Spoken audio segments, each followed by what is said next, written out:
Hello. A little bit behind schedule. I apologise, Primary 1 parents, but this is the final little part on Primary 1. We did a little overview earlier in the week. We talked about some literacy tips and advice and ideas, and today I'm just going to kind of talk about some numeracy stuff. Okay. Numeracy in Primary 1 is just the beginnings of maths. It's about recognising number, being able to write their numbers, beginning the process of talking about the number after, the number before, learning some near doubles and near doubles, and just strategies to help with addition and subtraction as they come along. A lot of it, as you would expect from my previous videos, is done through play, physically holding things, physically counting things. You'll find that makes a huge difference to the children. The concept of suddenly adding 2 and 2 doesn't mean an awful lot to them, so they will find it massively easier if you've got 2 pens and you add another 2 pens and you can count them all out physically. That is exactly as it should be at that stage. And I'm just going to turn around and show you a couple of things that they do in Primary 1 that you could try and practice at home. Okay, here we go. So, Primary 1 numeracy, one of the easiest things that you can do with your child, and you can get them to do, or you could do it, you can make it as fancy as you want, is to just make a simple number line of 1 to 10. There are a lot of activities that you can do with this this number line. As I say, you could make it much more fancy than this. You can make it colourful. You can get them to draw the numbers. And there's lots of things you could do. There's things like you could say point to the number after 3, point to the number that comes before 6. You could say to them, cover up a number and say, what number have I covered up? And they've got to guess. There's lots of different things that you can do with a basic number line. You can also start the beginnings of addition with a number line. And what you'll find is as children do start addition, they will tend to have a laminated number line in front of them to help them. And one of the things we do is we talk about counting on or counting back. That's the terminology that we use. So say, for example, you said, okay, we're on number 2. Where would I be if I jumped 2 spaces? Physically jump those 2 spaces with them. Or if you wanted to, take a little pen and you could pretend you were jumping 2 spaces. I would get to number 4. Similarly, counting backwards, what you would say is let's say we're at number 8. If I jumped back 2 numbers, where would I be? 1, 2, I would be at 6. This is the sort of thing that really lends itself to using lots of colours and making it lots of fun. I wouldn't spend a long time doing stuff like this because this is not essential for them to do. And you want it to still remain fun for them. But those are a couple of ideas that you could do with just a basic number line. Okay. Something else that they talk about a lot in Primary 1 are the ideas of doubles and near doubles. And near doubles are an amazing thing. I mean, I still talk to my primary 6s and 7s about near doubles. If you're talking about addition, and obviously as you go up the school, you need addition in a division sum. You might need division in addition in other types of sums. So the basics start here. So we're learning that 1 and 1 is 2. 2 and 2 is 4, 3 and 3 is 6, 4 and 4 is 8, 5 and 5 is 10. All right, so the concept behind this is those ones are kind of easy for us to remember. There are doubles. There is an amazing, although slightly irritating, after hearing it for the 1875th time in Primary 1 and 2 with my son, doubles wrap, which I will put a link to underneath this video, which is on YouTube as well. And it's just like a really fun, quirky way to get them to help them remember their doubles. Now, the concept of near doubles is that it's kind of telling them that they already know more answers than they really do. Because if you know that 1 and 1 is 2, 1 and 2, well, that's a near double. We know 1 and 1 is 2, and that's 1 more. So 1 and 2 is 3. Similarly, 2 and 2, we've learnt that that's 4. 2 and 3. I don't know 2 and 3. Oh, well, let's think it's a near double.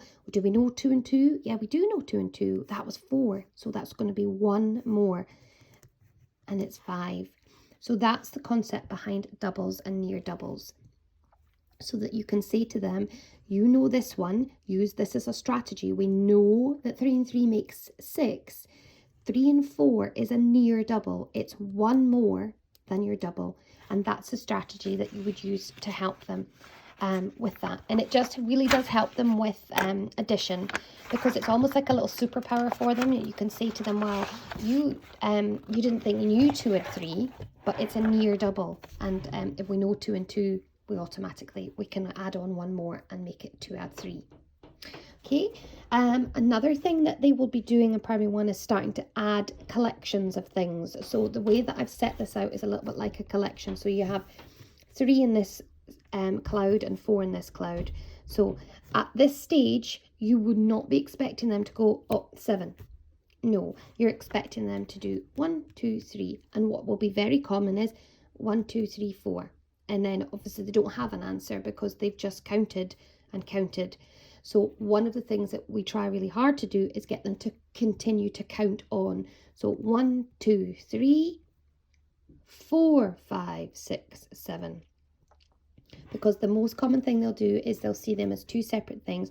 Well, it's 3 and 4 and not having added them together. So that's what we would be doing. 1, 2, 3, 4, 5, 6, 7, rather than starting again from the bottom, starting again from the beginning. So our answer there would be 7.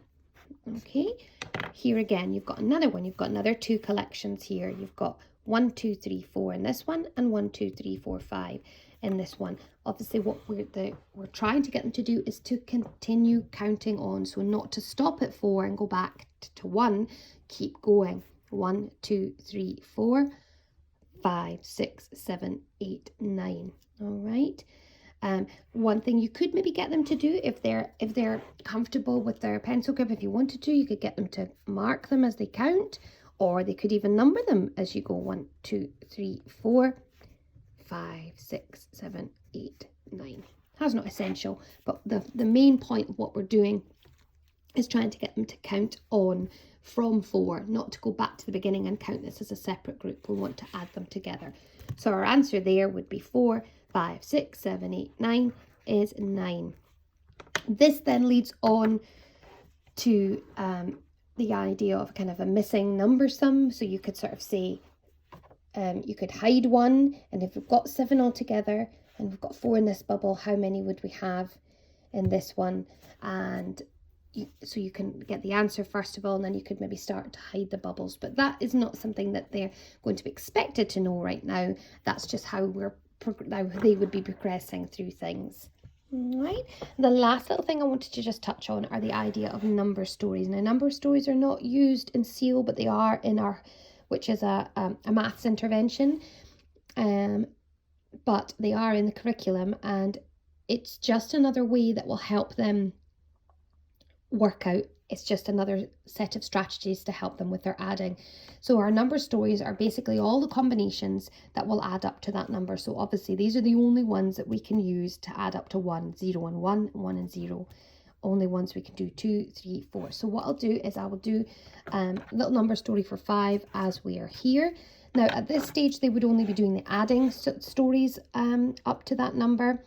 Eventually they will learn the takeaway stories, and they are, if you've watched any of my division and multiplication videos for the older children, they're the precursor of the idea of twins. So that if you know 0 add 1 is 1, then 1 take away 0 is 1, so that they are connected. But at this stage they would just be looking and focusing on the adding. All right, so here would be the number story for 5. So you're starting with 0. 0 add what makes 5, 0 and 5. 1 and what makes 5. 2 and what makes 5. 3 and 2 makes 5. 4 and 1 and 5 and 0. And quite a fun thing you can maybe get them to do, just as a wee idea, is you could get them to say, can you find any that have got the same numbers in? And you'd be looking for them to see that 5 and 0 is actually the same as 0 and 5. That 4 and 1 is the same as 1 and 4. And then our last one here would be that 2 and 3 are the same as 3 and 2. So it just is starting to show them that there are patterns in all of their numbers. That was just a little whistle-stop tour of some of the things they're doing in numeracy, little games you can practice. Again, it's just like literacy. It's not about learning how to hold a pencil and write these things down on a worksheet and write them down in a jotter. There's lots of fun ways they can practice their numbers. There's lots and lots of things around your house that you can use to count. You can use pens, you can use baubles, you can use LOL dolls, you can use Lego figures. There's lots and lots of things you can do and get them to count them up and add two groups of things. All of those things are great. You do not need to have anything specific and buy anything specific to do that. There's lots of fun things you can do around your house, like add up this group of teddies and that group of teddies, okay? That sort of thing, or count all the teddies on your bed. That's the sort of thing. All right, I hope you found that useful, and I will speak to you later. And if you haven't already, please enter the competition, which is pinned at the top of the page. All right, there's some pretty good prizes on offer, and I'm doing the draw on Monday. All right, take care, guys. Bye.